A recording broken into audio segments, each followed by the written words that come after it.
Gabi, skip mo. Chocolate.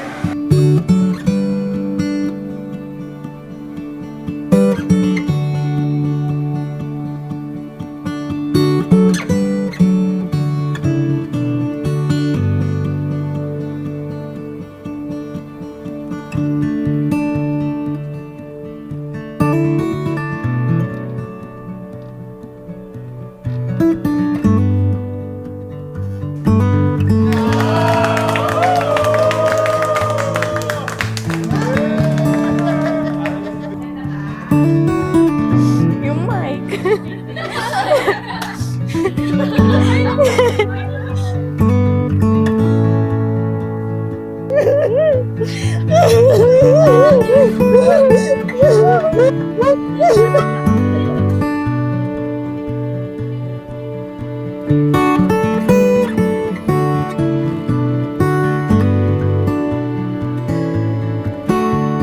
Hindi pa, mami.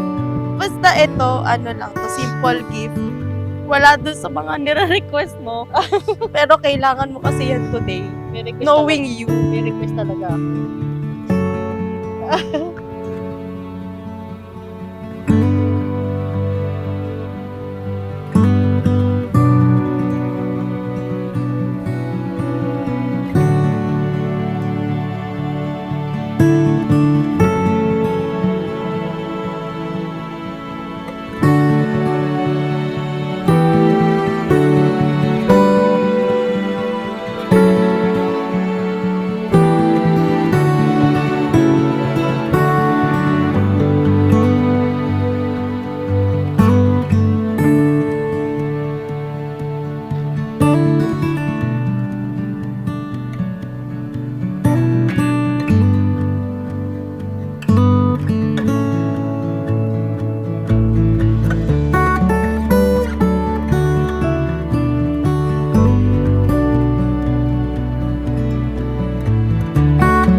So, 25 years ago, noong una kitang nakilala sa Virgen del Pilar, during our kindergarten days, unfortunately, di talaga tumatak sa isip ko ang batang Arvin. Siguro focus ako masyado sa paglalaro noon, since bata pa ako. Tayo, rather. Additionally, we parted ways na rin after Kinder 2, so that also contributed sa memory loss ko of you.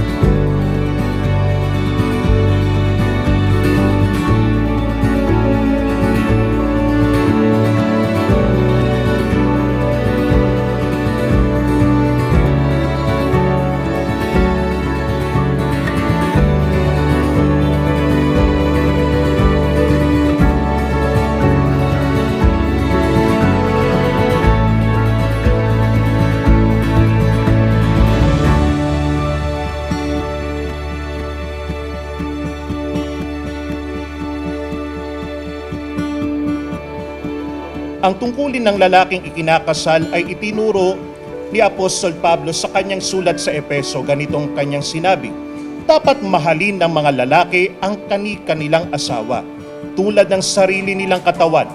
Ang lalaking nagmamahal sa kanyang asawa ay nagmamahal sa kanyang sarili. walang taong namumuhi sa sarili niyang katawan, bagkus ito'y pinakakait at inaalagaan, gaya ng ginagawa ni Kristo sa iglesia. Hello. Nakwento mo na naman yung kwento ko. Pero yun nga, this is it. After ng puyat, pagod, away, bangayan. Pero this is it, di ba? At the end, tayo pa din. So yun, kung naalala mo nung una kitang nakita, yun nga, sinabi ko sa'yo nung una pa lang is, nag-slow mo. Nung first meet natin, di ba? Naalala mo yun. So, naulit na naman. Habang naglalakad ka, ganun na naman naramdaman ko. After nung nagdaanan natin, ano mo yan? 2 years. 2 years of preparation. Through ups and downs talaga. Sana huwag kang magsuko sa akin. Na naaalala na kita noon pa man, and look at us now saying our vows to each other as newlywed couples. It's been 3 years after that nung nagkaroon ulit tayo ng interaction. I never saw you again after that day, not until may nag-send ng text message sa akin na nagngangalang Vin. Di kita pinansin noon dahil the name doesn't ring a bell talaga. Di ko maalala sino si Vin. Nonetheless, you've been patient hanggang sa you officially started courting me na. Pero pinapangako sa'yo, lahat gagawin ko para maging masaya ka. Hindi man ako perfect, pero magiging better ako sa'yo habang buhay. Sabi ko perfect eh. Perfect ba ako? So yun, thank you. Thank you sa family mo, thank you pagtanggap sa akin. Thank you sa lahat. Salamat talaga sa sacrifices and pag-intindi sa akin. Hindi ko masagot yung bawat ko na natin yun kasi kwento ko yun. So lang masasabi ko, mahal na mahal talaga kita. Even that do us part talaga. Oo. I love Love you. I am blessed dahil despite the challenges we've faced in our almost 12 years of relationship, here I am, standing in front of the man I married, telling him how much I love him and how I will continue to love him for the rest of my life. Salamat sa Ama dahil sa lahat ng mga hiniling ko sa Kanya. Ikaw ang best kahilingan. Ipinagkaloob niya sa amin. I love you so much, Mr. Ko.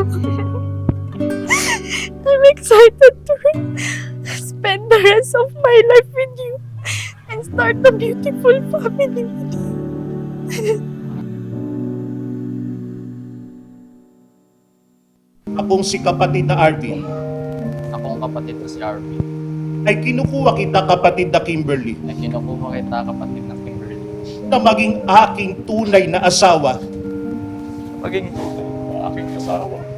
at ako ay nangangako Ako'y nangangako at nakikipagtipan sa iyo at nakikipagtipan sa'yo sa harapan ng Diyos sa harapan ng Diyos at ang ating mga saksi at sa ating mga saksi na sa iyo ako'y magiging mapagmahal na sa iyo kayo magiging mapagmahal at matapat na asawa at matapat na asawa sa kasaganaan at sa kahirapan, sa kasaganaan at sa hirapan, sa katuwaan at sa kalungkutan, sa katuwaan at kalungkutan, at sa kalusugan at sa karamdaman, sa kalusugan at sa karamdaman, hanggang sa papaghiwalayin tayo ng kamatayan. hanggang sa mapaghiwalay tayo ng lahat. Akong si kapatid na Kimberly Ako si kapatid ng Kimberly. ay tinatanggap kita kapatid na Arvin Itinatanggap kita, kapatid ng Arvin. na maging aking tunay na asawa Maging aking tunay na kasama.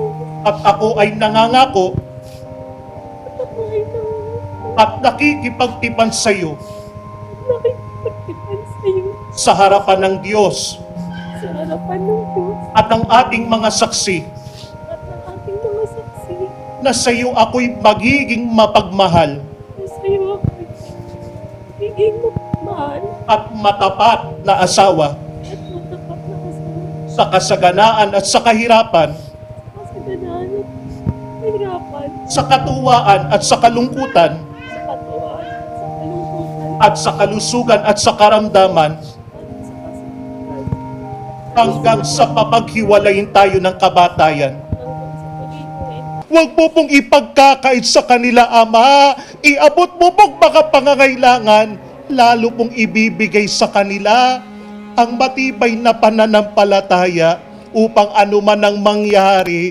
anuman ang dumating sa kanilang buhay, anumang pagkatiisin ng kanilang harapin, magawa nilang malagpasan ng lahat ng mga yun.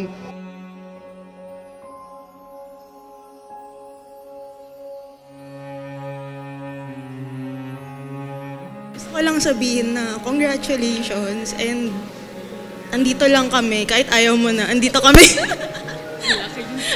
Wala kayong choice. Ayun, thank you Arvin, tinanggap mo kami ni Camille.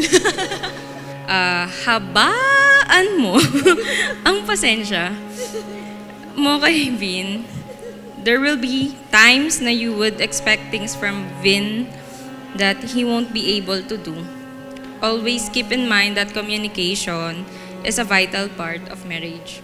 At sa inyong dalawa, kasi I know, nung tinanong ako ni Arvin about the engagement ring, I know ready na siya for the settle down na, ready na siya to face yung tinatawag na commitment, being your husband. And Please take care of her because she's truly a gem, right? We take care of the good people and she's the best. You know that, right? Magmamahalan kayong dalawa habang buhay. Talagang kailangan magmahalan kayo ng bonggang-bongga, ha? Talagang gusto ko makita kayo, pati yung mga magiging supling ninyo. Mahal ko kayong dalawa. Sa pagsasama ng mag-asawa, tandaan nyo to ha, hindi araw-araw ay masaya. Hindi araw-araw ay mahal nyo ang isa't isa. Pero sana araw-araw ay piliin nyo na manatili sa tabi ng bawat isa. Nandito kami para gabayan kung ano man magiging problema. Nandito lang po kami para gabayan kayo. Kuya Arvin, sana alagaan si Ate Kim. Alam ko medyo, ayan, nakita ko naman mahaba pasensya mo. So, super thank you. Kasi medyo minsan nakakaasar. Alam mo yun. Pero ayan, ikaw na bahala. Halata naman na mahaba pasensya mo.